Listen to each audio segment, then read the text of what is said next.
lang, anong sign ng galit ng nanay mo? Lumayas ka na! Tatay, pwede magtanong? Okay lang po. Hindi ko pa napansin na galit yun eh. Hindi mo napapansin yung galit niya? Talaga? Ba, hindi siya nagagalit? Hindi pa. Shoutout sa nanay mo na mabait. Marlinda La Chica. Bakit hindi nagagalit yung nanay mo? Mabait sa amin eh. Never kayo naging pasaway. Neighbor. Talaga?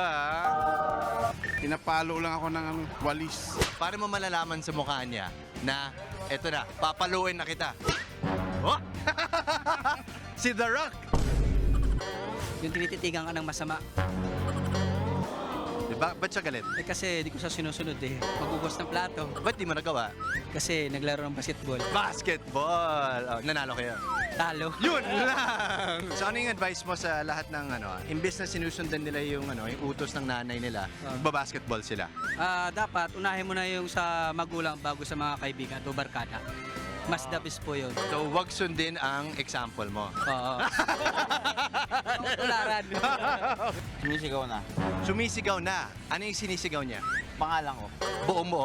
Lomart. So paano pag hindi siya galit? May naon lang siya. Mahina. Lomart. Ano yung utos dapat? Maghugas ng plato. Counter sa plato. Dalawa na ha? Pag hindi siya kumikibo, baka may ayaw siya sa mga anak niya. Umuwi ng gabi, laging gabi, Laging gabi. kung minsan lasing. Pero minsan lang naman. Occasionally, Oh! Okay na, sandali lang. Hanggang sa susunod na tanungan, ako po si Justin Quirino para sa Tanong Ko Lang. Okay na po! Mga kapatid, Justin Quirino po. Masayang kwentuhan at makapulahang informasyon ang hatid namin tuwing umaga. Kaya mag-subscribe na at mag-follow sa social media pages ng News 5.